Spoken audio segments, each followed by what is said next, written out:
ہم اثر پذیر بھی ہیں، کیا کہا، اثر گزار بھی ہیں، یعنی ہم اثر گزاری کا کام کریں، خاص طور پر اس وجہ سے کہ ہم اس دروازے سے جڑے ہوئے ہیں جن کو اللہ نے اثر گزار بنایا ہے، یعنی جس قوم کے پاس، میں اپنی اور آپ کی بات کر رہا ہوں، جس قوم کے پاس معلم اول ارسطو نہیں، سرکار دو جہاں کی ذات، جس قوم کے پاس معلم ثانی فارابی نہیں، مولا علی کی ذات، اسے کسی اور کی طرف مڑ کر نہیں دیکھنا، وہ تو خود کفیل ہے، اس کے پاس تو خود اتنا بڑا سرمایہ ہے، اسے کسی اور کو کیوں اپنے لیے نمونہ عمل بنانا ہے؟ وہ کسی اور کی مثالیں کیوں دے گا؟ وہ کسی فلاں اور کسی فلاں دانشور کی مثال کیوں دے گا؟ ان دانشوروں کا احترام ہے، مقام ہے، ان کی خدمات ہیں، انہوں نے کتابیں لکھی ہیں، انہوں نے ایجادات کیے ہیں، انہوں نے کارنامے دکھائے معاشرے میں ان کا مخالف نہیں ہو سکتا جی، لیکن جس کے پاس یہ ہستیاں موجود ہوں وہ ان ہستیوں کے دروازے پہ جا رہا ہے، اس کا مطلب یہ ہے کہ اس کے پاس ان ہستیوں کی تعلیمات پہنچی نہیں ہے۔ اگر اس نے قرآن، اس نے نہج البلاغہ کو پڑھ لیا ہوتا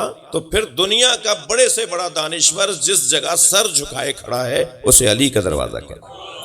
تو پھر جس کے پاس مولا علی کی ذات ہو، جس کے پاس اہل بیت کی ذات ہو، اسے تو اثر گزار بننا ہے، اسے اثر پذیر نہیں بننا۔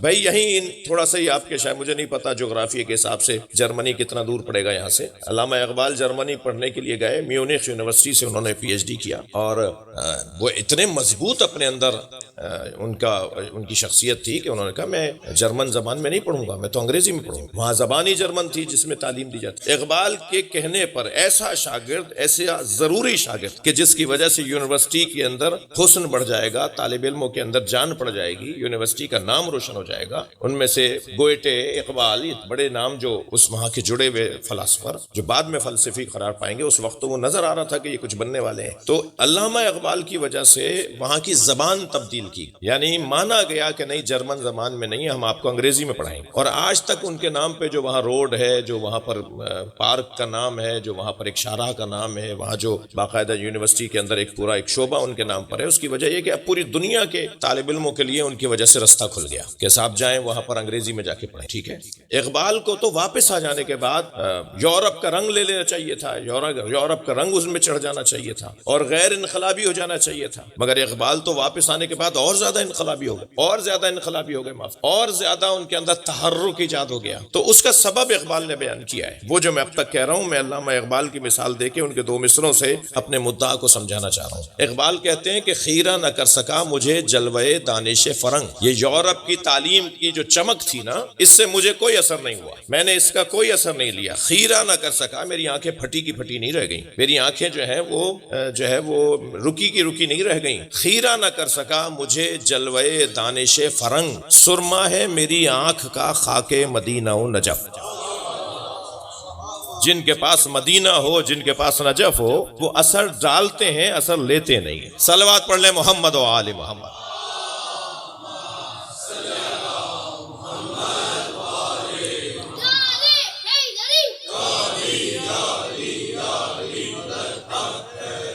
الحمدللہ ہمارے پاس مدینہ بھی ہے، ہمارے پاس نجف بھی ہے، ہمارے پاس کربلا بھی ہے، ہمارے پاس سامرہ، ہمارے پاس کاظمین بھی ہے، ہمارے پاس مشہد بھی ہے۔ ہم اور لوگوں سے زیادہ الحمدللہ خود کفیل ہیں۔ ایک گھڑا بھرا رکھا ہو، ایک بہتا میٹھے پانی کا چشمہ ہو، اور اگر کوئی قریب کھڑا ہوا پیاسا ہو اور کہہ رہا ہوں مجھے پیاس لگ رہی ہے، تو اس کی دو ہی صورتیں بن سکتی ہیں، یا تو وہ عقل مند نہیں ہے اور یا وہ اندھا ہے، اسے نظر ہی نہیں آ رہا کہ چشمہ بہہ رہا ہے، یا وہ عقل مند نہیں ہے، پاگل ہے، اسے یہ سمجھ ہی نہیں ہے کہ پیاس جو بجھائی جائے گی وہ اس پانی سے بجھائی جائے گی۔ ہمارے تو سروں کے اوپر نہج البلاغہ رکھی ہوئی ہے، ہمارے تو گھروں میں نہج البلاغہ رکھی ہوئی ہے، ہم تو ایک جنبش کے اوپر صحیفہ سجادیہ کو اپنے ہاتھوں میں لے لیں، ہمارے پاس تو علم اور معرفت کا اور معارف کا اور مفاہیم کا اور عرفانیات کا اور سیاسیات کا، سماجیات کا، معاشیات کا اور دنیا کا کون سا علم ہے کہ جس کا سمندر اور جس کا ذخیرہ ہمارے پاس نہ ہو۔ اب اسے حاصل کرنے کا جو ایک بہترین رستہ ہے وہ عزیزان گرامی یہ مجلس اعزا ہے، اور ایک بہت بڑا فریضہ ہے اس ممبر کا، جو اس ممبر سے ان تعلیمات کو بیان کیا جائے اور آنے والے مدرسہ حسینی میں بیٹھ کر کچھ نہ کچھ لے کے چلے جائے۔ یہ جو کام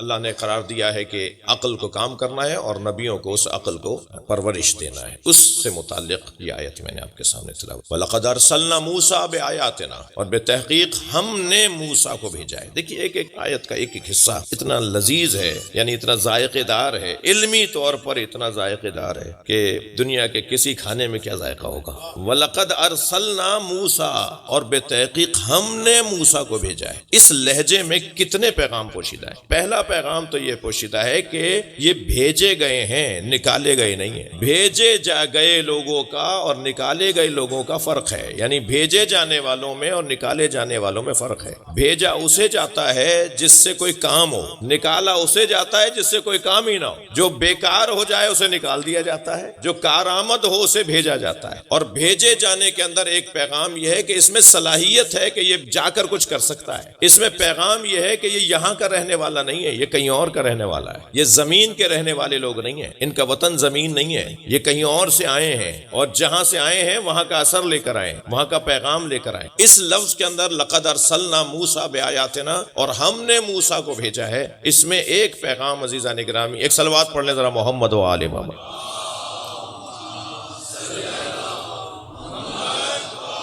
تشریف رکھیے، ایک صلوات اور پڑھیں محمد و آل محمد۔ اللہم صل علی محمد و آل محمد۔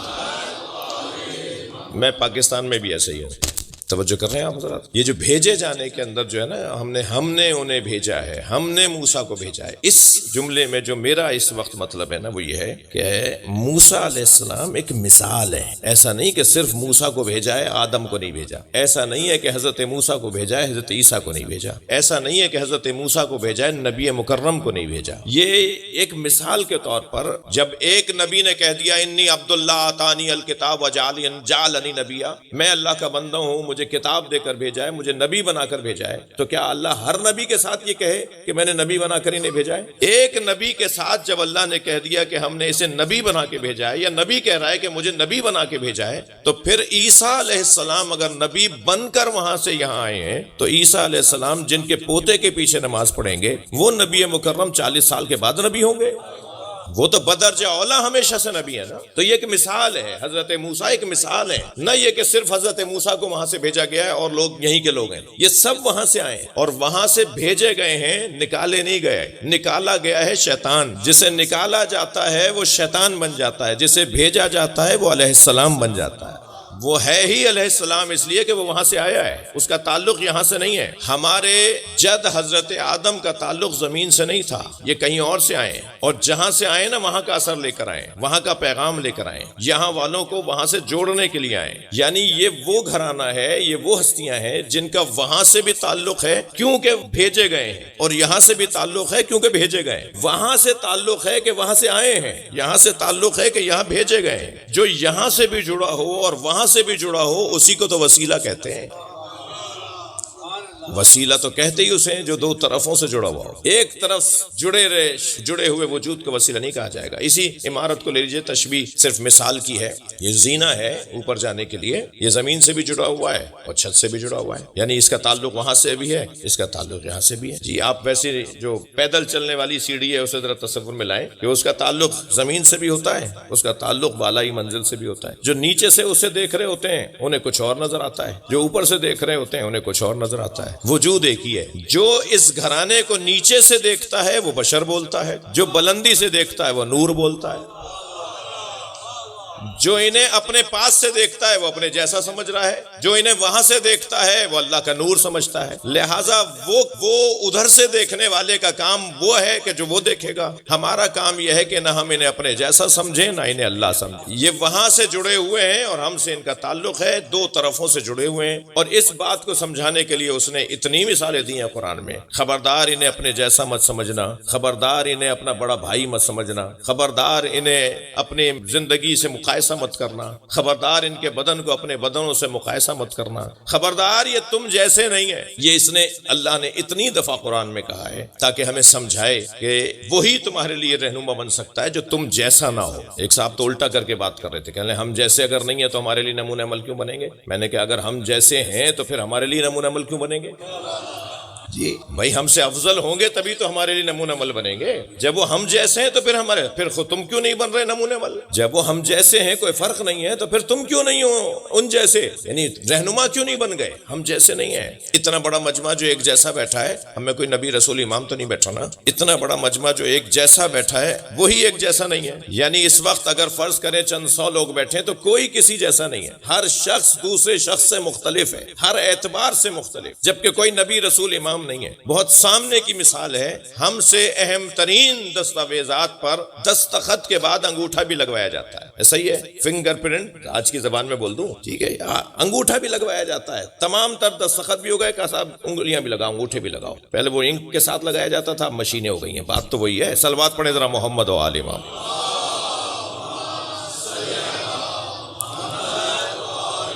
یہ کیوں ایسا کروایا جاتا ہے؟ کیوں؟ اس لیے کہ کسی کا کسی جیسا انگوٹھا نہیں ہے. تو جب انگلیاں اور انگوٹھے ایک جیسے نہیں ہیں تو ذہن ایک جیسا کیسے ہوگا؟ اور میری اور آپ کی تو کیا کہنا جب ابو ذر اور سلمان ایک جیسے نہیں ہیں. جی اگر سلمان کو پتہ چل جائے کہ ابو ذر کیا سوچتے ہیں اور ابو ذر کو پتہ چل جائے کہ سلمان کیا سوچتے ہیں تو ان میں آپس میں اختلاف شروع ہو جائے. یہ ایک جیسے نہیں ہیں. تو اللہ نے تو انہیں ہم جیسا بنایا ہے. یہ تو بات ہی بہت دور کی ہے. اللہ نے ہمیں ایک دوسرے کو ایک جیسا نہیں بنایا. تو جنہیں سب سے افضل قرار دیا ہے، ان کو تمام تر کمالات دے کر بھیجا ہے، انہیں حق حاصل ہے کہ وہ ہمارے لیے رہنما قرار. انہیں ہم دیکھتے رہیں، انہیں ہم سنتے رہیں، انہیں ہم جانتے رہیں، ان کی معرفت حاصل کرتے رہیں. اور ان کو فضائل بھی اللہ نے اسی لیے عطا کیے ہیں تاکہ ان فضائل کے ذریعے سے ہم انہیں اپنے آپ سے اولا اور اعلیٰ مانیں، افضل مانیں، اولا مانیں. تاکہ جب ہم انہیں افضل اور اولا مانیں گے تو پھر حق انہی کا ہے کہ جیسا وہ بولیں ایسا ہی کر کے دکھائیں، ایسا ہی ہم انہیں کر کے دکھائیں، ان کی اطاعت کریں، ان کی فرمانبرداری کریں.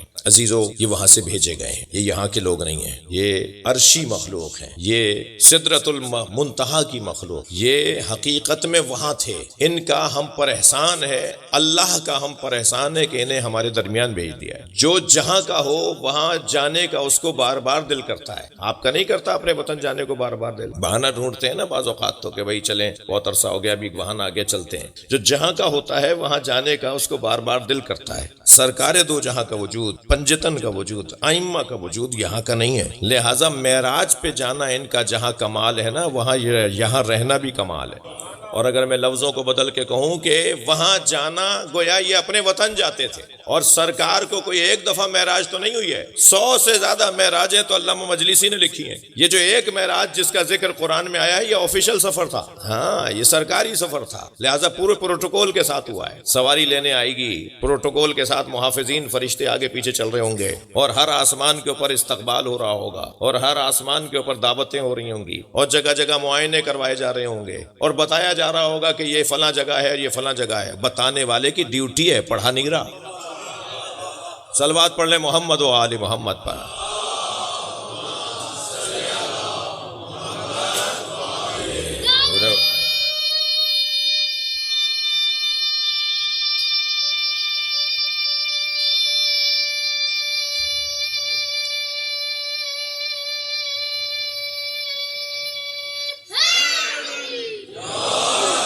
توجہ کر لیا آپ نے؟ بات آگے بڑھے. میرے لیے بڑی آزمائش ہے اور آپ کے لیے بھی کم نہیں ہے ویسے.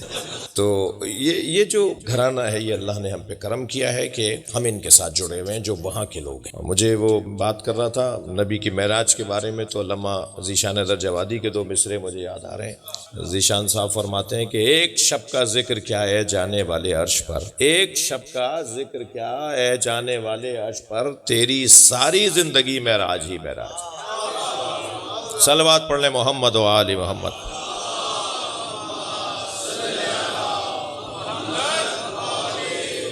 آمادہ ہیں تھوڑی سی وہاں کا تذکرہ کروں ان کا؟ جی تھوڑی سی گردن ہلا دیجئے، اتنی بھی سنجیدگی اچھی نہیں ہے. ایک اور صلوات نبی کی ذات پہ. اللہم صلی علی محمد و آل محمد.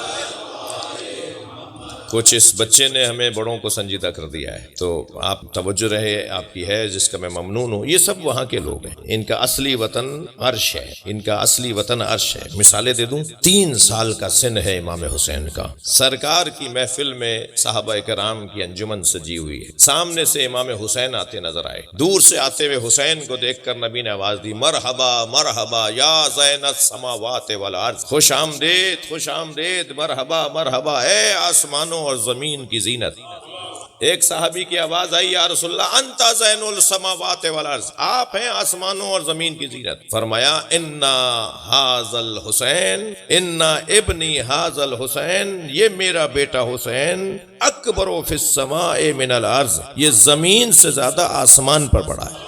لَمَكْتُوبٌ عَلَى يَمِينِ الْعَرْشِ، نبی فرما رہے ہیں لَمَكْتُوبٌ عَلَى يَمِينِ الْعَرْشِ، عرش کی سیدھی طرف لکھا ہوا ہے ان الحسین مصباح الہدی وسفینۃ النجات، حسین چراغ ہدایت ہے اور کشتی نجات۔ یہ وہاں کے رہنے والے ہیں، اس کی مثالیں دے رہا ہوں۔ ان کا وطن اصلی وہاں ہے، یہ یہاں کے رہنے والے نہیں ہیں، یہاں یہ ہماری خاطر آئے ہیں۔ انہوں نے ہم پر احسان کیا ہے کہ وہ زمین کے اوپر آ گئے ہیں۔ زمین ان کا وطن نہیں ہے، زمین ان کا وطن نہیں ہے۔ وہ اور بات ہے، پوری کائنات میں زمین کو اللہ نے دار الخلافہ بنایا ہے تو اپنے خلیفہ کو بھی دار الخلافہ میں ہی بٹھائے گا، ورنہ یہاں بننے والا خلیفہ اور بیٹھنے والا خلیفہ ایسا نہیں ہے کہ چاند کا خلیفہ نہیں ہے، سورج کے اوپر اس کی کوئی اختیار اور تصرف نہیں ہے۔ وہ زمین پر اس لیے آیا ہے کہ یہ دار الخلافہ ہے زمین۔ اب یہ وہاں کے رہنے والے ہیں۔ کیا کہا اللہ نے؟ دوسری مثال، یا ابلیس ما منعک ان تسجد لما خلقت بیدی استکبرت ام کنت من العالین، اے ابلیس، اے شیطان، تجھے آدم کو سجدہ کرنے سے کس نے روکا تھا؟ اسے تو نے سجدہ نہیں کیا جسے میں نے اپنے دونوں ہاتھوں سے بنایا تھا۔ استکبرتا، متکبر ہو گیا تھا جو سجدہ نہیں کر رہا تھا۔ ام کنت من العالین، یا عالین میں سے تھا۔ ہاں، علامہ نقن صاحب کو بڑا حسین جملہ ہے، وہ فرماتے ہیں عالین علی کی جمع ہے۔ یہ سب جب وہاں ہوتے ہیں تو سب علی ہوتے ہیں، جب یہاں آتے ہیں تو سب محمد ہوتے ہیں۔ یہ وہاں کی مخلوق ہے، یہ یہاں کی مخلوق نہیں ہے۔ انہیں وہاں سے بھیجا گیا ہے یہاں ہماری ہدایت کے لیے۔ ایک صلوات اور پڑھ لیں نبی اور آل نبی پر۔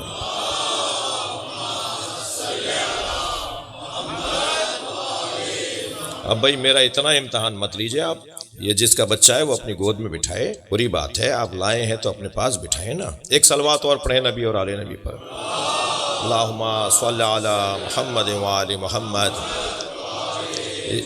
اس کا کوئی قصور نہیں ہے، اس کی تو مہربانی ہے کہ یہ مجلس میں آیا ہے۔ اصل مسئلہ اس ابا کا ہے، اس اماں کا ہے جو اسے لائی ہیں۔ جی ناراض نہ ہو، ایک بلند صلوات پڑھ لیں۔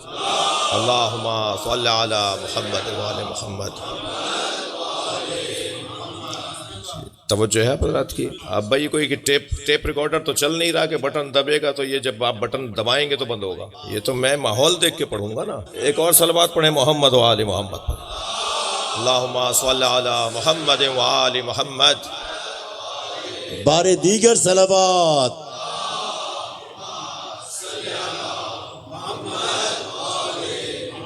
ایک اور بلند صلوات۔ اللہم صلی علی محمد و آل محمد۔ آپ اس سے بلند پڑھ سکتے ہیں، اللہم صلی علی محمد و آل محمد۔ یہ سارا گھرانہ وہاں کا گھرانہ ہے، یہ وہاں سے آئے ہیں۔ عرش کے گرد 14 کرسیاں لگی ہوئی، حدیث سنا رہا ہوں میں آپ، عرش الہی کے گرد 14 کرسیاں لگی ہوئی ہیں، اور 14 کرسیوں پر 14 نور کی کرسیاں ہیں، 14 نور بیٹھے ہوئے ہیں، اور ان سب کا رخ اللہ کی طرف ہے، پشت دنیا کی طرف۔ یہ وہ مکاشفے کی کیفیت ہے جو اہل دل کو حاصل ہے۔ یہ 14 کون ہیں؟ جو گویا پروردگار عالم کی صفات کا جلوگر ہے۔ میں اگر لفظوں کو اور بہتر کروں تو یہ 14 آئینے ہیں جن میں اللہ خود کو دیکھتا ہے اور ان کے ذریعے سے اپنا نور منتشر کرتا ہے۔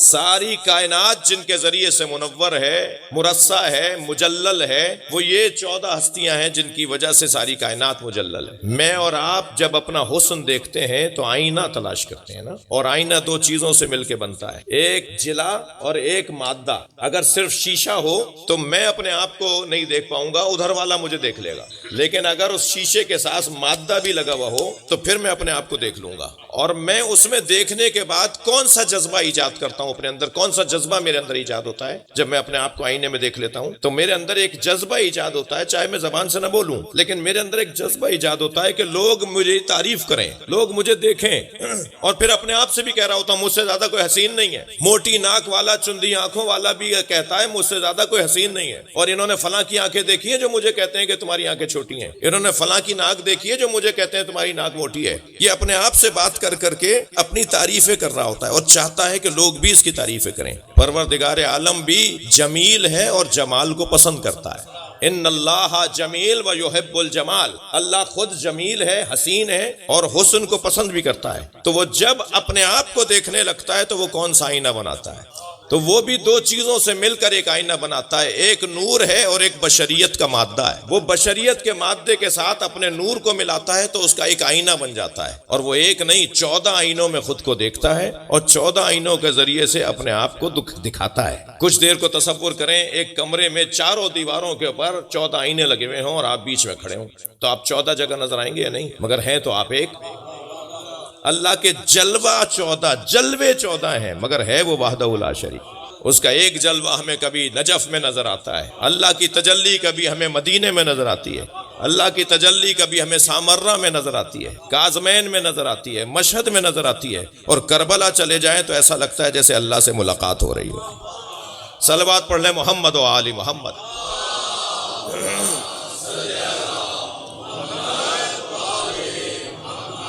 جی، منظار الحسین کمنظار اللہ علی عرش، جس نے حسین کی زیارت کی اس نے گویا عرش پر اللہ سے ملاقات، اللہ سے ملاقات کا ثواب امام حسین کی زیارت کو قرار دیا۔ یعنی نبی سے کی زیارت کا ثواب کتنا ہے، اللہ کی زیارت کا ثواب کتنا ہوگا؟ جتنا اللہ کی زیارت کا ثواب ہے وہی ثواب امام حسین کی زیارت۔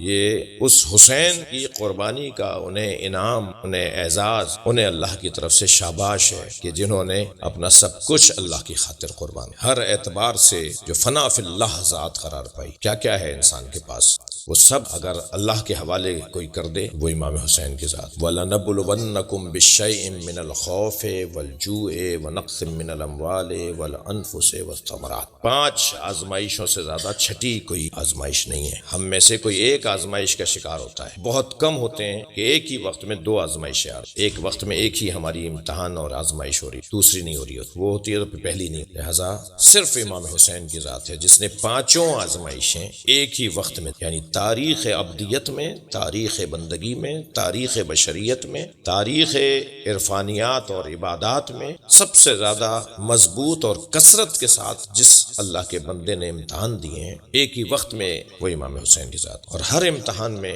کسی کے بھی تصور سے زیادہ کامیاب، بھوک، جو، مال و اموال کا لٹ جانا، اولاد کا مر جانا، خود اپنی جان کا دینا۔ بعض اوقات جو مرنے والے لوگ ہوتے ہیں جن کو قتل کیا جا رہا ہوتا ہے یا جو کسی حادثے کا شکار ہو کے دنیا سے جا رہے ہیں، وہ شاید 1-2 لمحوں کے بعد کہ باڈی کا بلڈ پریشر ہی ختم ہو جائے گا تو ان کو پتہ ہی نہیں ہوتا کہ ان کے بدن کے ساتھ کیا ہوا، یعنی ایک دم بلڈ پریشر گرے گا انہیں پتہ ہی نہیں ہوگا کہ کیا ہوا۔ ہم دیکھ رہے ہوں گے، ہمیں لگ رہا ہوگا کہ انہیں بہت اذیت ہو رہی ہے، انہیں نہیں پتا ہوگا، انہیں کوئی تعزیت بھی نہیں ہوگی، اس لیے کہ بلڈ پریشر گر گیا، ان کا حواس ہی نہیں، ان کا ہوش ہی نہیں ہے۔ لیکن قربان جائیں اس ذات پر جس کی تعظیم کے لیے ہم اس وقت یہاں جمع ہیں۔